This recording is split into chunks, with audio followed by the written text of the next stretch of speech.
I can hear you. Mm-hmm. Yeah. My name is Syrian. I want to ask a question from a totally different perspective, actually. It's going to be about terrorism, but these terrorist attacks recently happened or they attacked under the name of Islam. But this really affects or upsets peaceful people like countries in Turkey. So how do you think about that? Because this is not really representing. Yeah. Well, this is something that we spoke a lot about at the G20.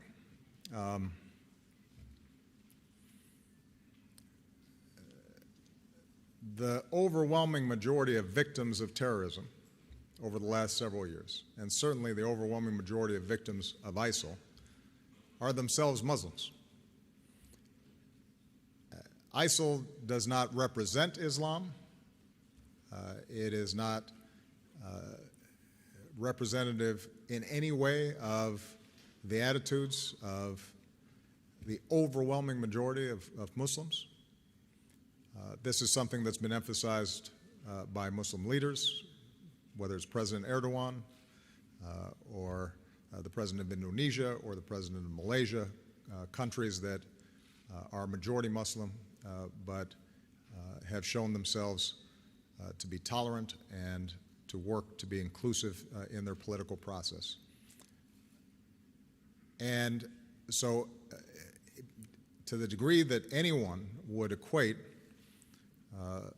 the terrible actions that took place in Paris with the views of Islam, those kinds of stereotypes are counterproductive. They're wrong. They will lead, I think, to greater recruitment into terrorist organizations over time if this becomes somehow defined as a Muslim problem as opposed to a terrorist problem. Now, what is also true is that the most vicious terrorist organizations at the moment are ones that claim to be speaking on behalf of true Muslims. And I do think that Muslims around the world, religious leaders, political leaders, ordinary people, have to ask very serious questions about how did these extremist ideologies take root. Even if it's only affecting a very small fraction of the population, it is real. And it is dangerous. And it has built up over time, and with social media, it is now accelerating. And so I think on the one hand, non-Muslims cannot stereotype, but I also think the Muslim community has to think about how we make sure that children are not being infected with this twisted notion that somehow they can kill innocent people and that is justified by religion. And to some degree, that is something that has to come from within the Muslim community itself. And I think there have been times where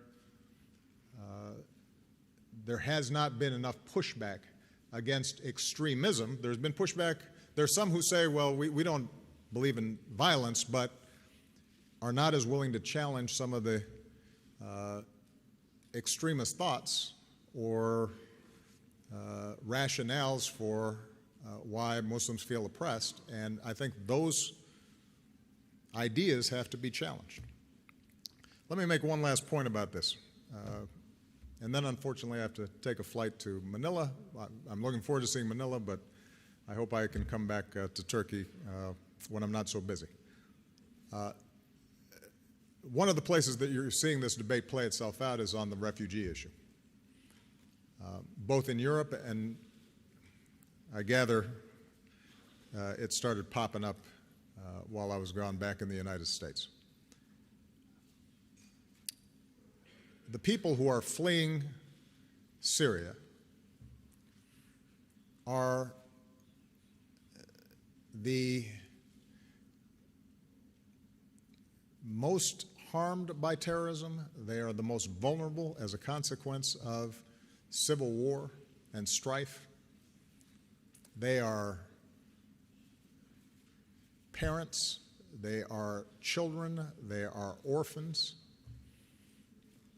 And it is very important, and I was glad to see that this was affirmed again and again by the G20, that we do not close our hearts to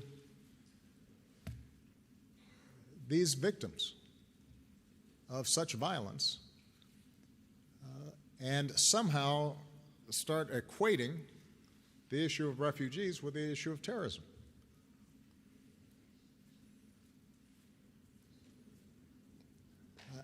In Europe, I think people like Chancellor Merkel have taken a very courageous stance in saying it is our moral obligation as fellow human beings to help people who are in such vulnerable situations. And I know that it is putting enormous strains on the resources of the people of Europe. Nobody's been carrying a bigger burden than the people here in Turkey, with 2.5 million refugees, and the people of Jordan and Lebanon, who are also admitting refugees. The fact that they've kept their borders open to these refugees is a signal of their belief in a common humanity. And so we have to, each of us, do our part. And the United States has to step up and do its part. And when I hear folks say that, well, maybe we should just admit the Christians but not the Muslims. When I hear political leaders suggesting that there would be a religious test for which person who's fleeing from a war-torn country is admitted, when some of those folks themselves come from families who benefited from protection when they were fleeing political persecution, that's shameful. That's not American. It's not who we are. We don't have religious tests to our compassion. When Pope Francis came to visit the United States and gave a speech before Congress, he didn't just speak about Christians who were being persecuted. He didn't call on Catholic parishes just to admit those who were of the same religious faith. He said, protect people who were vulnerable.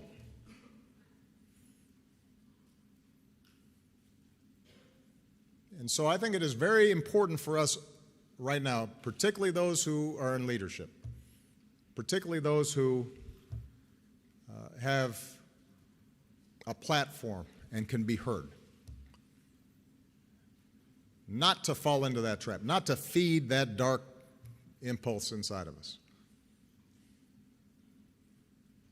I had a lot of disagreements with George W. Bush on policy, but I was very proud after 9/11 when he was adamant and clear about the fact that this is not a war on Islam.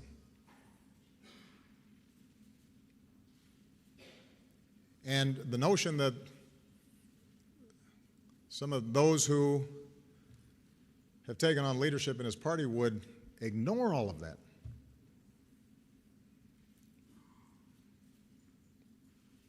That's not who we are.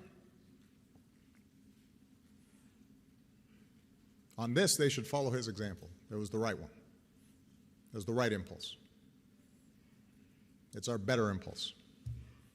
And whether you are European or American, the values that we are defending, the values that we're fighting against ISIL for, are precisely that we don't discriminate against people because of their faith. We don't kill people because they're different than us. That's what separates us from them. And we don't feed that kind of notion.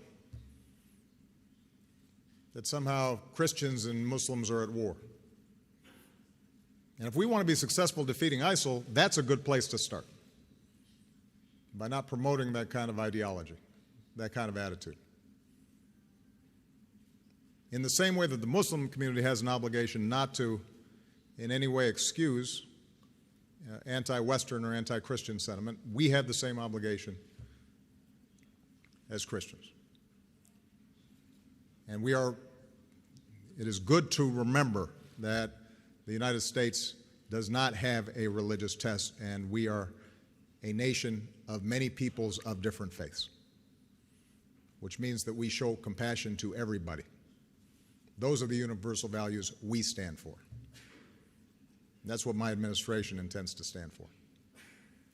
All right? Thank you very much, everybody.